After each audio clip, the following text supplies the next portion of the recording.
उस व्यक्ति को ऐसी सज़ा मिलनी चाहिए कि बाकी के अपराधी उस सज़ा को देख के सबक लें। मेरी बेटी है और मेरी बेटी की आत्मरक्षा और उसके सम्मान की रक्षा के लिए कि उसका एनकाउंटर होना चाहिए, तो हम सब उनकी इस बात से सहमत हैं। इस तरह की प्रवृत्ति गाड़ावाड़ा के लोगों को कैसे हो रही है? आज तक इस तरह की घटना गाड़ावाड़ा शहर में नहीं हुई।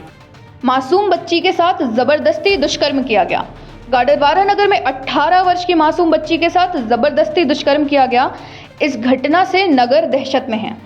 सर्व ब्राह्मण महासभा एवं सामाजिक गण एवं गणमान्य नागरिकों ने गृह मंत्री, राज्यपाल, मानव अधिकार आयोग, जिला कलेक्टर, पुलिस अधीक्षक महोदय के नाम पर गाडरवारा तहसील कार्यालय में ज्ञापन दिया।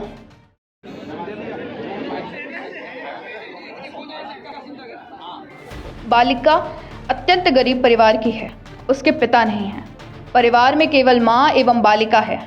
उक्त घटना में आरोपी राजेंद्र कुचबांदिया ने रिवॉल्वर दिखाकर बलपूर्वक तरीके से युवती के साथ जबरदस्ती बलात्कार किया। पुलिस ने शीघ्र कार्यवाही करते हुए उक्त अपराधी को गिरफ्तार कर जेल भेज दिया तथा अपराधी पर पूर्व भी अनेक अपराध दर्ज हैं। वो बच्ची अब नॉर्मल बच्ची नहीं है, ईश्वर का एक प्रसाद हो गई है। वो मेरी बेटी है और मेरी बेटी की आत्मरक्षा और उसके सम्मान की रक्षा के लिए हम मातृशक्तियाँ, ब्राह्मण समाज हो या अन्य समाज, इसके लिए जो भी कर पाएंगे, आप सभी भाइयों के सहयोग से हम लोग सब वो सफल प्रयास करने के लिए आए हैं यहाँ पर।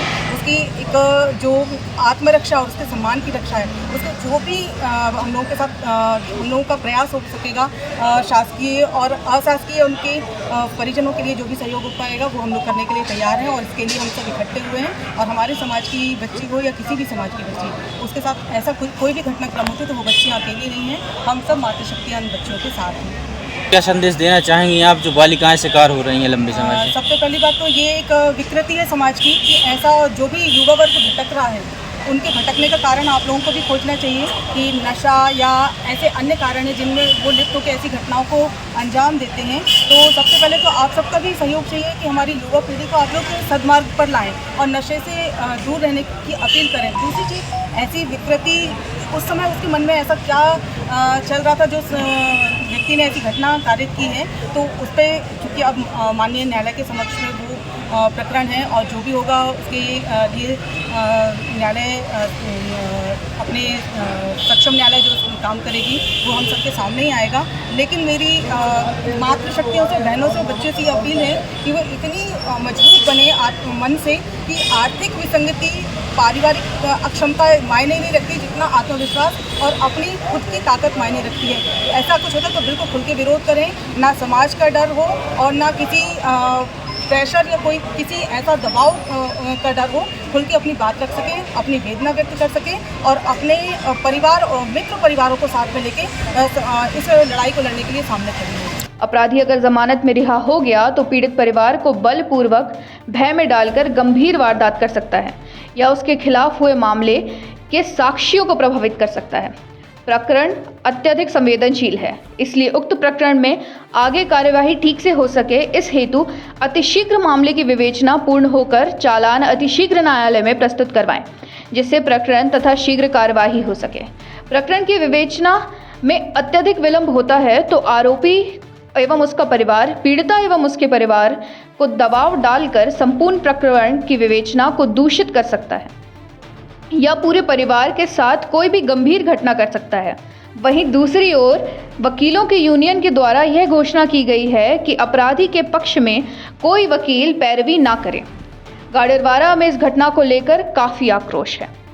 निर्णय ये लिया गया, हम अधिवक्ताओं की ओर से आप सभी को हम आश्वस्त कराते हैं कि अभियुक्त की ओर से, मतलब जो आ रहे हैं उनको हम लोग अधिवक्ता, कोई भी अधिवक्ता पैरवी नहीं करेंगे और अब पीड़िता की अभी सहयोग मिल सकता है, हम लोग अधिवक्ता का सहयोग करेंगे। जो अपराध हुआ है वो बहुत ही निंदनीय अपराध है और उसकी सज़ा, जैसे हमारी बसंती दीदी ने बोला कि उसका एनकाउंटर होना चाहिए, तो हम सब उनकी इस बात से सहमत हैं, क्योंकि जिला बदल या और दूसरी सज़ा उसका विकल्प नहीं है।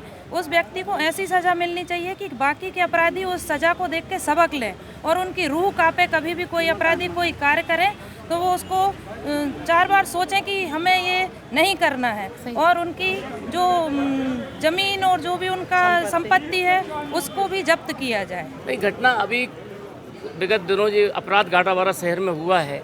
एक बच्ची के साथ दुष्कर्म हुआ है, वो अपराधी तो गिरफ्तार हो गया, मगर इस तरह की प्रवृत्ति गाड़ावारा के लोगों को कैसे हो रही है? आज तक इस तरह की घटना गाड़ावारा शहर में नहीं हुई। प्रशासन क्या कर रहा है? क्या प्रशासन की नींद लगी हुई है? इतनी बड़ी घटना गाड़ावारा शहर में होती है और उसको गिरफ्तार तो कर लिया गया है, मगर उसकी हिम्मत कैसे हुई?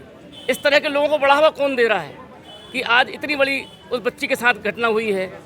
ऐसी घटनाएं तो उत्तर प्रदेश और बिहार में सुनने में आती थी, मध्य प्रदेश में इस तरह की घटना सुनने में कम आती हैं, मगर गाड़ावारा शहर में तो हमने कभी इस तरह घटना नहीं सुनी जो घटना अभी हुई है। पीड़िता थाने में रिपोर्ट लिख कर आई है कि कुजबुंदिया मोहल्ला का रहने वाला राजन कुजबुंदिया के द्वारा उसके द्वारा जो है पीड़िता के साथ 8 तारीख को दोपहर में उसके साथ है, उसको वहाँ से रास्ते से उठाकर एक खंडर एक जगह है वहाँ ले जाकर उसके साथ गलत काम किया है।